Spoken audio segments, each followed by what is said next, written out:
Peu de temps après sa fondation et suivant sa vocation propre, l'Académie catholique de France a apporté tout son soutien à la cause tragique des chrétiens présents depuis plus de 2000 ans sur les terres du Moyen-Orient, au soutien dont cet ouvrage, Orientaux-chrétiens Kélichu, est l'une de ses dernières expressions. Menacés, chassés, vulnérables au plus haut degré, ils endurent avec des groupes tels les Yézidis et désormais des familles musulmanes un crime démultiplié contre l'humanité, qui se trouve donc sous le coup du droit pénal international. Mais au fond, ces hommes, ces femmes et ces enfants fragiles qu'on élimine, c'est le Dieu d'amour et de miséricorde qu'on expulse. Le tour de force diabolique tient à ce que les exactions commises, tout comme celles qui furent produites dans les années 1910 lors du génocide assyro-chaldéen, y sont revendiquées au nom de Dieu. Mais de quel Dieu? Alléguées selon quel texte? Sans la réponse précise à cette interrogation, la situation, c'est à craindre, ne connaîtra aucun dénouement pérenne et heureux. L'emprise de l'émotionnel médiatique n'est certes pas à la hauteur du danger mondial que représente cette situation et qui appelle une mise en correspondance de l'action et de l'analyse.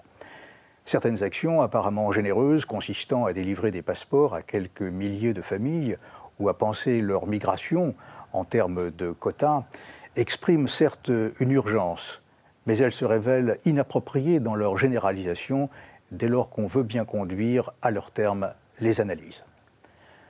En effet, il s'agit d'analyser davantage pour agir mieux, ce à quoi s'emploient en l'occurrence des institutions comme l'Œuvre d'Orient, l'Ordre du Saint-Sépulcre et des groupes d'experts. Récemment, l'État français a provoqué une importante conférence pour tenter d'unifier les analyses et les décisions. Mais analyser davantage, c'est aussi prendre la mesure du statut d'infériorité civique que les chrétiens et les minorités connaissent sur les terres musulmanes avec la dimitude, mais aussi des tracasseries administratives dont ils sont l'objet ailleurs. Analyser davantage, c'est ne pas dissimuler les conflits internes aux églises chrétiennes là-bas et ailleurs. Analyser davantage, c'est examiner les rapports de force que peuvent constituer nos déterminations personnelles et collectives. Et ce, bien sûr, à l'échelon économique, diplomatique ou militaire. Pour les catholiques spécialement, analyser davantage aujourd'hui, c'est saisir l'opportunité du cinquantenaire de la déclaration de Vatican II sur les religions non chrétiennes, Nostra Aetate. On y lira les principes censés inspirer les relations entre les chrétiens, juifs et musulmans. Ce texte qui fut âprement discuté, notoirement amendé en 1965 et qui connut ainsi pas moins de 3 versions avant celle que nous connaissons, a dû maintenir des équilibres difficiles, fragilisés par les tensions entre notamment des épiscopats sensibles aux situations et aux sentiments des différentes communautés. Ainsi, le long paragraphe intitulé « Sur la religion juive » a permis d'évincer les expressions douloureusement blessantes pour le peuple juif, ce grâce à un travail d'assainissement commencé avant même la fin de la Seconde Guerre mondiale et largement encouragé par les Jacques Maritain, Jules Isaac et le pape Jean XXIII. Et l'on ne saurait nier la force de rapprochement entre les juifs et les chrétiens qu'aura fait naître ce texte, on peut l'espérer de manière irréversible. Concernant le paragraphe sur l'islam, le texte comporte cette phrase célèbre, je cite, « L'Église regarde aussi avec estime les musulmans qui adorent le Dieu un, vivant et subsistant, miséricordieux et tout-puissant, créateur du ciel et de la terre, qui a parlé aux hommes. » Même incomplet, ce texte n'entendait pas favoriser le syncrétisme religieux, au contraire, puisqu'il invitait à persévérer dans l'annonce de l'Évangile, en prenant pastoralement appui, disait-il, sur les références coraniques à Jésus et à Marie.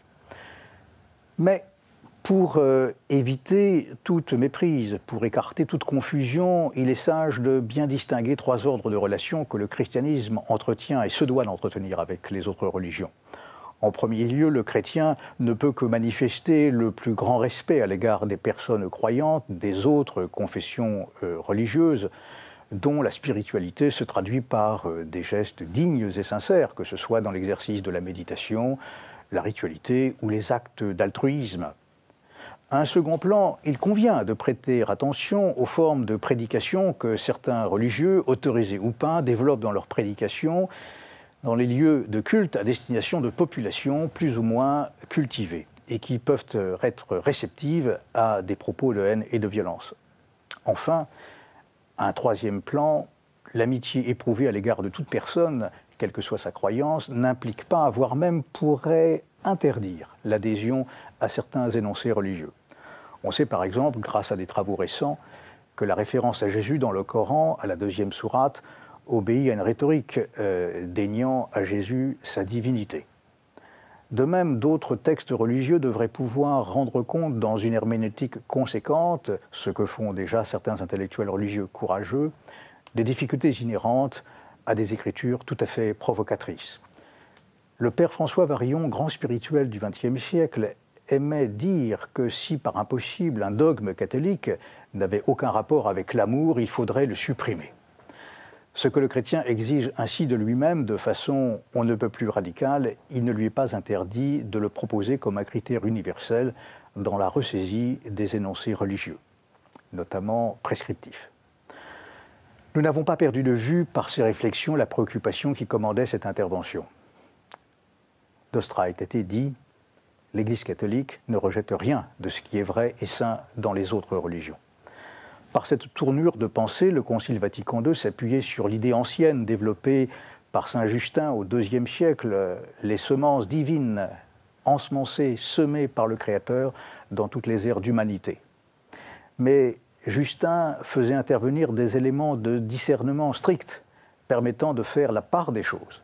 Ainsi, concernant les causes de la situation tragique qu'éprouvent les minorités, et pas seulement chrétiennes, et pas seulement au Moyen-Orient, faire la part des choses, faire la part du faux et du vrai, la part du bon et du mauvais, et ce, à la racine des textes, c'est contribuer à sauver des vies, à sauver la vie, dès maintenant et pour les générations futures.